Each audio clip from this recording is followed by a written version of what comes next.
Carolina Alejandra, estudiante de la carrera de Comunicación y Medios Audiovisuales. En este día tengo el gusto de encontrarme con el señor José Luis Jiménez, quien es director general de la revista Golf desde el año 2008 hasta la actualidad. ¿Cómo se encuentra hoy, señor? Muy bien, listos aquí para participar con ustedes. De antemano le agradezco que haya aceptado que realizáramos esta entrevista. Estoy a la orden. Gracias. ¿Podemos empezar? Sí, claro que sí. Bueno, dígame, ¿cuánto lleva ejerciendo como periodista? Ya tengo más o menos entre 23 y 25 años trabajando en el medio periodístico. Ya mucho tiempo. Sí, yo soy egresado de una escuela de periodismo que se llama Carlos Septién García, que está en el Distrito Federal. Soy generación 84-88.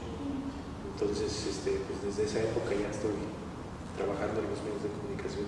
Primero en el Distrito Federal y ahora acá en Querétaro.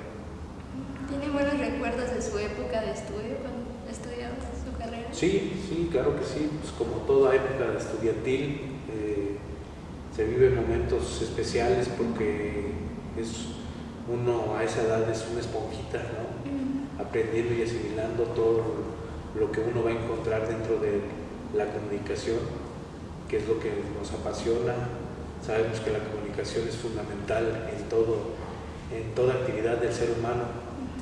Los médicos se comunican, ¿no? Los arquitectos se comunican, todo el mundo se comunica. Entonces es muy importante todo lo que vivamos como estudiantes, porque el día de mañana se transmite y se asimila y se analiza todo lo que uno va a vivir dentro del periodismo. ¿Y en dónde trabaja ahorita actualmente? Trabajo en el periódico Noticias de Querétaro. También soy un empresario editorial porque tengo 3 revistas digitales. Una es la revista Golf, otra se llama Go Corre, que es especializada en carreras, y la otra es la revista Goles, especializada en fútbol. Siempre he pensado que la especialización es la base del éxito. Por eso es que son 3 revistas y no una sola. Aparte de que la hago ya digital. Si la tuviera que imprimir, yo creo que sería muy difícil hacerlo porque cuesta mucho imprimirla. Entonces hoy, como es digital, entonces ya es más tranquilo, y lo único que se requiere es material gráfico, material escrito y diseño para poderlo publicar. Pero esto es una pasión que lo hace uno con gusto. Sí. ¿Y por qué decidió dedicarse a especializarse en el periodismo deportivo? Fue obra de la casualidad, porque en la escuela pues te enseñan de todo.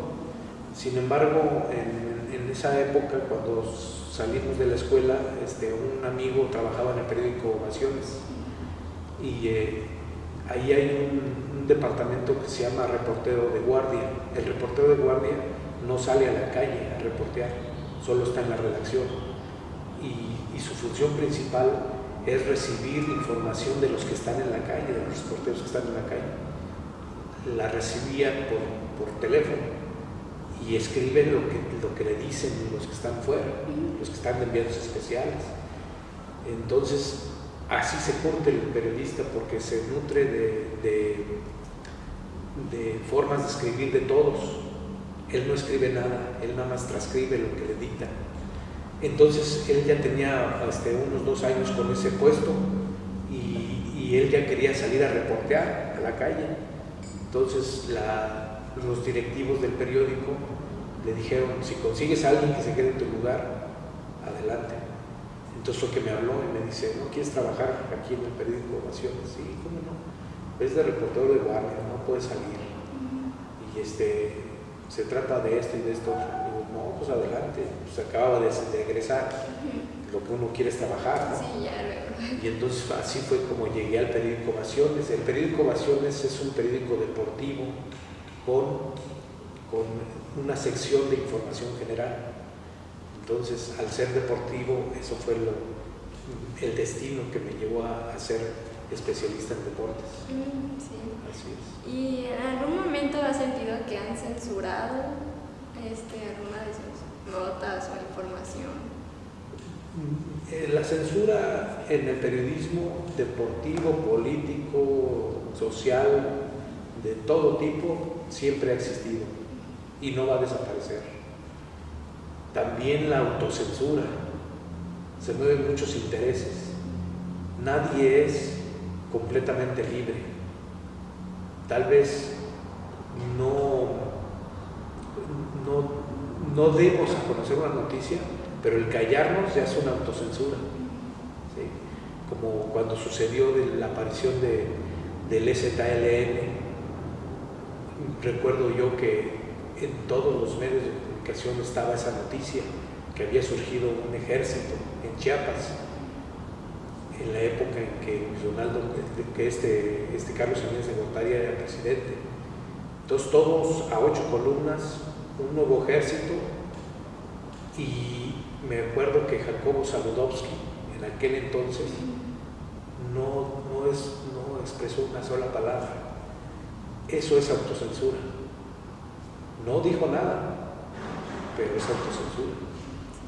Entonces nadie es libre completamente, porque hay un departamento de edición, hay un departamento en donde se valora qué impacto puede tener la información. Vamos a poner un ejemplo, lo que sucedió con Carmen Aristegui y la Casa Blanca. Me imagino que en sus juntas analizaron la situación, la repercusión que iba a tener esa noticia, y la repercusión fue haberse quedado sin trabajo, porque fueron libres. Pero dime quién más puede ser tan libre como para hacerlo. No se sabe. A veces la noticia se queda en las cámaras, en las grabadoras. ¿Por qué? Porque no conviene dar a conocer. Hoy el panorama puede ser distinto, puesto que hay un nuevo gobierno que a todas luces ha señalado y ha dicho que hay libertad de expresión. Nada menos ayer,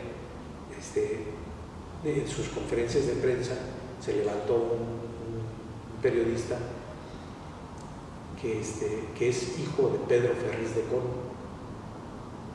y Pedro Ferriz de Con siempre ha sido contrario a López Obrador, pero ese joven le llegó a exigir a López Obrador que dejara a un lado la expresión de periodistas fifí, y López Obrador le dijo: hay periodistas fifí, pero también hay libertad de expresión. Si no hubiera libertad de expresión, tú no estuvieras aquí ahorita cuestionándome al presidente de la República, lo que antes era impensable, cuestionar al presidente. Yo recuerdo una vez que estuve como periodista deportivo, muchas veces los presidentes abanderan a las delegaciones que van a Juegos Centroamericanos, Juegos Panamericanos, Juegos Olímpicos, y los abanderamientos generalmente eran en Los Pinos. Y ahí existía, yo había sacado una información de que el director de la CONADE era una persona muy allegada a Carlos Salinas de Gortari. Yo publiqué que el director de la CONADE estaba teniendo tráfico de influencias en su puesto. ¿Por qué? Porque resulta que ellos tenían una empresa que se llamaba Viajes Cocay, que rentaba tableros electrónicos y vendía paquetes de viajes. Entonces, los paquetes de viajes, él le vendía todos los boletos para todos los viajes que existían en la CONADE. Pero donde surgió todo fue en lo de los tableros electrónicos. Había un empresario de boxeo que quería quitar la mafia del boxeo y quería que un tablero electrónico en una pelea de box fuera dando las puntuaciones en tiempo real para que los jueces no amañaran un resultado que solía suceder en el boxeo, por ser un deporte de apreciación, salvo que haya un knockout técnico, pero generalmente es de apreciación. Entonces él rentó esos tableros para una pelea que él organizó en el sur de México, y los tableros nunca llegaron. Él se enojó tanto que habló por teléfono a la CONADE para decirle dónde están mis tableros, y el quien contestó le dijo, ¿sabe qué? No van a llegar, y olvídese no van a llegar. Entonces se enojó tanto que empezó a investigar quién es el dueño de esta empresa. Pues el dueño, el presidente y director general era Raúl González. Entonces de inmediato me habló a mí para darme esa información. Yo la publiqué. Raúl González me demandó, pero en aquel entonces el periódico, el dueño del periódico era Televisa. Entonces yo llegué al juzgado con 5 abogados en mi espalda. Luego entonces no me hicieron nada, pero en ese abanderamiento en Los Pinos, yo fui con la intención de hablar con el presidente para cuestionarlo sobre esa situación que estaba viviendo la CONADE. Entonces me fui acercando, y ya sabían que yo iba con esa intención, al grado tal de que en un momento determinado una persona del Estado Mayor Presidencial se plantó frente a mí y no me dejó pasar para nada, y muy sutilmente me abrazó y me hizo más hacia fuera de donde estaba el presidente. Entonces, ¿cuál es el mensaje? Que uno no debe hablar. ¿Qué puede hacer uno cuando uno es empleado de un periódico? En el periódico me dijeron ni una sola línea nada más de la CONADE. ¿Por qué?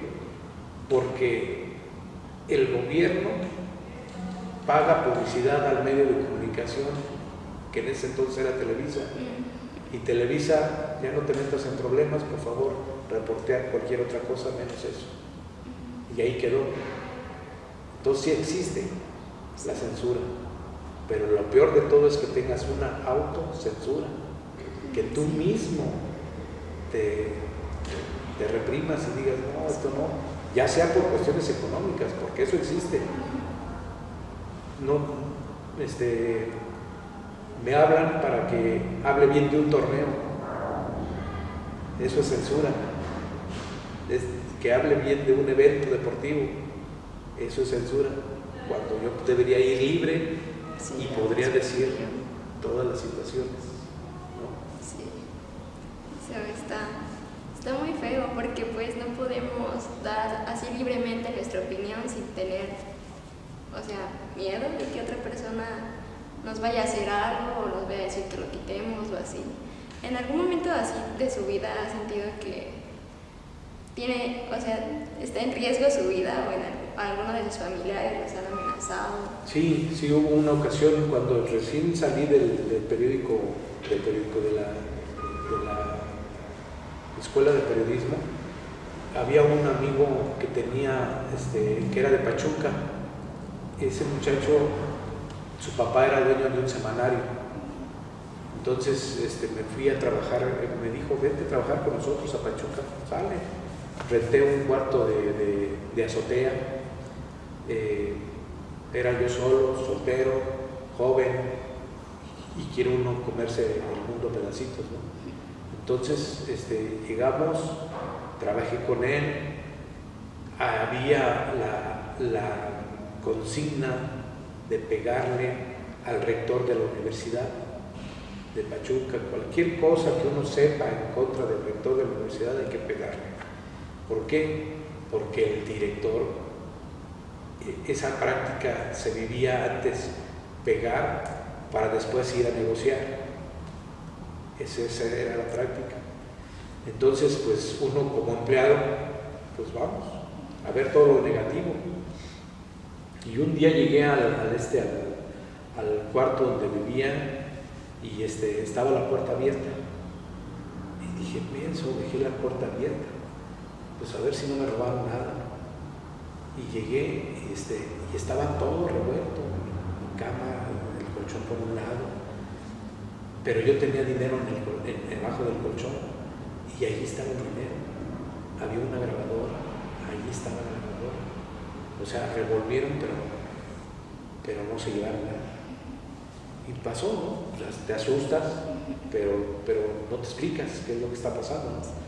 Entonces continuamos trabajando, continuamos con esa campaña y otro domingo que llegué, pues ya me metí en mi cuarto, eran las 10 de la noche, pues ya a descansar, y resulta que toca la puerta y yo pensé que era mi amigo Abel, y no era él.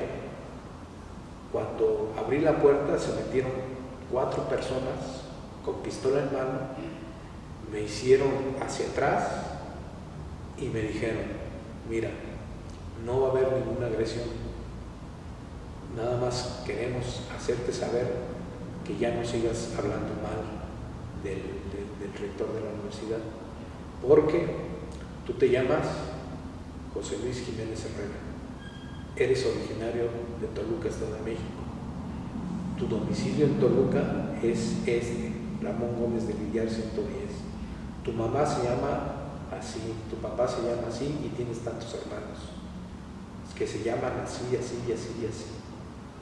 Tú verás qué decisión tomar. Y entonces se fueron.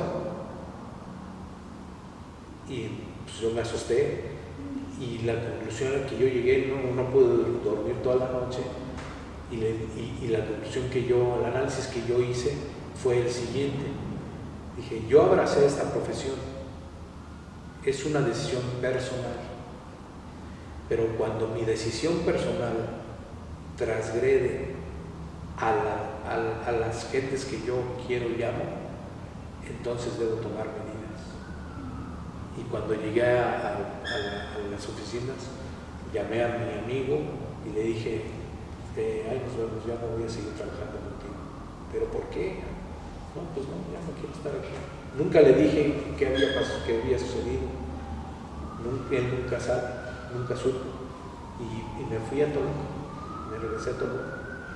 Y ya después fue que llegó la situación de ir a grabaciones. Pero eso sucedió. Entonces estuvo en peligro de vida, ¿no? Sí, también cuando involucran ya a tu familia, pues ya le piensas más. Así es. ¿Cuál es su opinión acerca de, esta situación que estamos viviendo en México últimamente, que vemos en las noticias que hay otro periodista que lo matan, o estudiante de la comunicación que los matan? ¿Qué opinas acerca de eso? Esto siempre ha pasado. La única diferencia es que hoy día se sabe más. Sí. Antes no se sabía. Antes moría un periodista y no lo involucraron con el crimen organizado. No se investigaba ver por qué había muerto. Hoy el periodismo es más abierto, es más transparente y además se sabe y se reporta ante la autoridad, que en este caso es el gobierno federal, y ellos están tomando cartas en el asunto. Hoy día, si un periodista recibe una amenaza, el gobierno le pone una guardia, una escolta. Antes no sucedía así. Antes, el gobierno era el que reprimía. La reciente estadística que dio López Obrador era que un 80% de los casos eran represión gubernamental y el otro 20% era del crimen organizado. Entonces, hoy las cosas están cambiando y se están sabiendo. En una conferencia de prensa llegan periodistas. Yo vi una donde el reportero del Universal dijo que había sido detenido y secuestrado por unas horas por los huachicoleros cuando sucedió la explosión en Hidalgo, que había sido retenido durante 2 horas, secuestrado por los huachicoleros, y que le dijeron: no puedes escribir nada de esto. Y llegó a la conferencia de prensa a exigirle al jefe del Ejecutivo que tomara cartas en el asunto, y las ha estado tomando. Ya tomó la medida de que toda denuncia de alguna llamada telefónica, alguna intimidación física, debían reportarlo, y de inmediato el gobierno les ponía una vigilancia especial a esos periodistas. Pero eso siempre ha pasado. Sí. El periodismo es así, es riesgoso, hasta el deportivo. Tú podrías decir, aquí no, pues es todo bonito, ¿no? A mí me pasó una vez que yo supe allí en Querétaro que los jugadores habían ido a un bar a convivir, pero que habían salido del bar a las 2 de la mañana bien borrachos, y en aquel entonces el equipo andaba mal. Entonces publicamos que cómo era posible que un jugador profesional se estuviera comportando de esa forma si el equipo anda mal. A lo mejor lo haces cuando el equipo anda bien, ¿no? Sí. Pues para festejar, Sí, ¿no? todos juntos. Ándale, pero el equipo andaba mal, entonces lo publiqué, y al día siguiente un jugador quiso agredirme en el estacionamiento porque dijo, ¿cómo es posible que tú publiques esto? ¿Tú estuviste ahí? No, pues no. ¿Qué te dijeron? Sí, me dijeron, tengo fotos. No, que ni se me vino, y nada más que uno, por intuición, yo traía una cámara en la mano y le hice la pinta de que lo iba a golpear, y ya todos los demás jugadores, el cuerpo técnico lo tranquilizaron, pero desde entonces dejó de hablarme. ¿No? Es una agresión.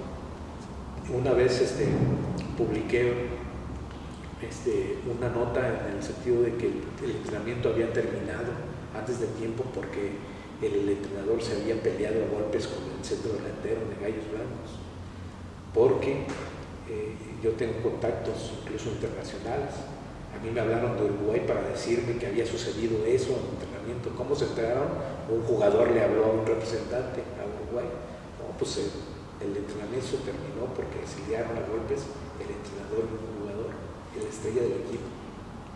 Entonces lo publiqué. Eso fue entre semana, un miércoles. El sábado hubo partido y Gallos ganó.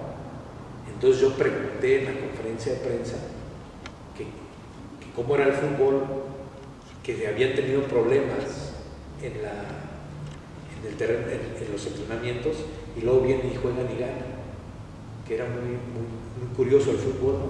Entonces el entrenador se llama José Saturnino Cardoso, un paraguayo que brilló mucho en el Club Toluca, y mi equipo es el Club Toluca, yo vivía allá y aún así. Entonces lo publiqué, y en la conferencia de prensa me atreví a preguntar, y Cardoso dice, no sé quién fue el que publicó esto. ¿Fue usted, verdad? Digo, sí, yo sí. Pues es una mentira. A usted debía trabajar para Ventaneando. Así me dijo a nivel nacional, porque esas conferencias se transmiten en tiempo real en Fox Sports, Televisa, todos. Sí.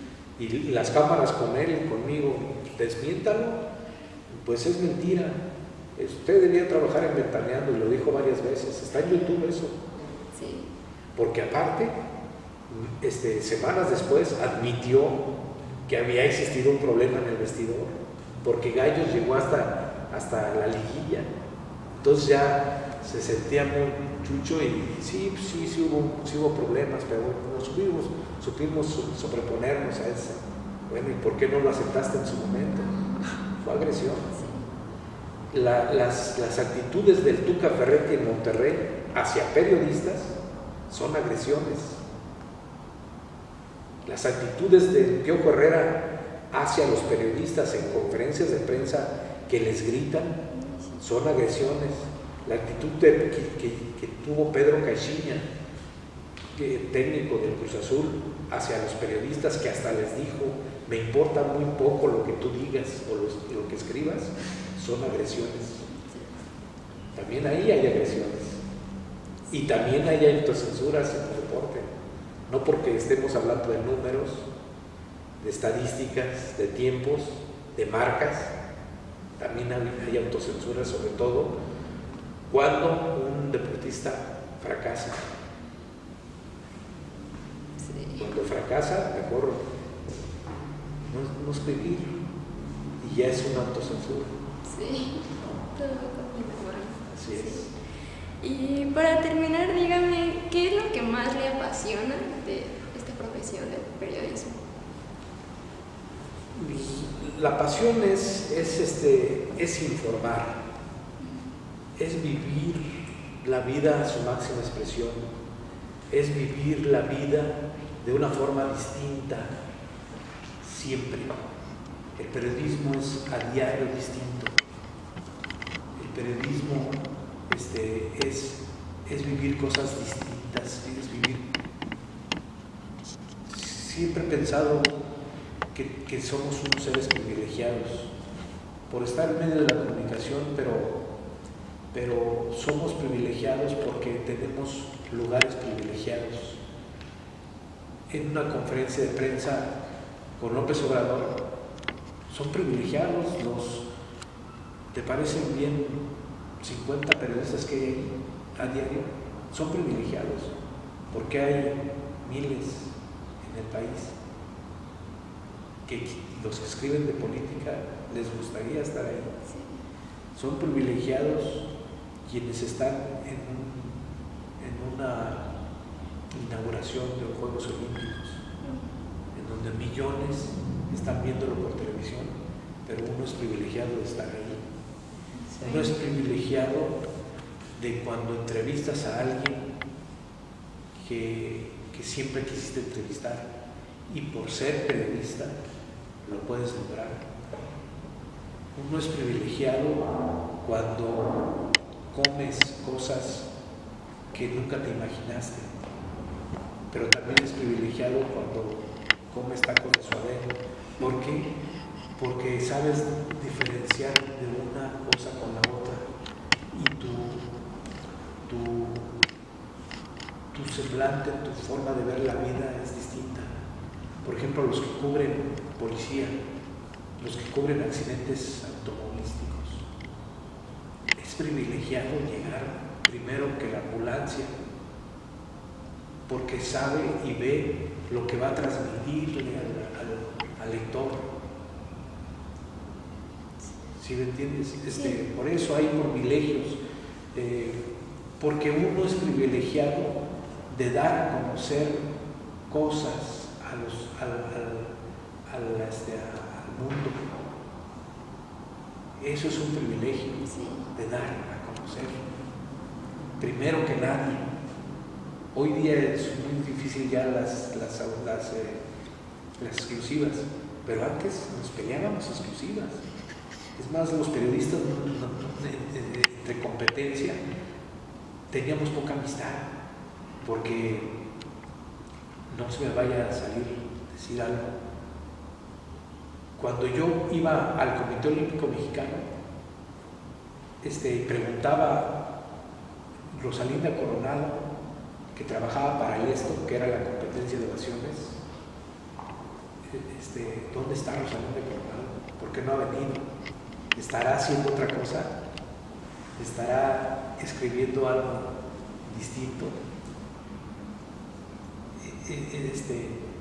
Hoy día las exclusivas son más raras. La última exclusiva que yo me acuerdo que di es que anuncié la llegada de Ronaldinho a Gallos Blancos. Yo fui al aeropuerto a recibirlo, el único medio. Es más, saqué la noticia antes. Ustedes saben que Ronaldinho llegó a Gallos, y Gallos, el dueño de Gallos es el Grupo Imagen. El Grupo Imagen es un medio de comunicación importante que tiene hasta una televisión hoy día. Pues yo lo saqué primero que ellos, porque a mí me informaron cuando ya habían habían firmado el contrato y que habían sellado su firma con 2 copas de champán entre el dueño del Grupo Imagen y Ronaldinho, porque la llegada de Ronaldinho fue lo más grande que ha existido en México en cuanto a fichajes, ¿no? Esa fue la última, porque ya ahorita las redes sociales es distinto. Incluso la autocensura, la censura también se da en redes sociales, aunque uno sepa que es libre. Si abre un canal de YouTube es libre, sí, pero aún así hay censura, ¿no? Pero por eso es apasionante el periodismo. Sí, me hizo sentir más orgullosa de mi carrera. Bueno, esto sería todo, señor. Muchas gracias por darme su tiempo. Para servirle. Gracias.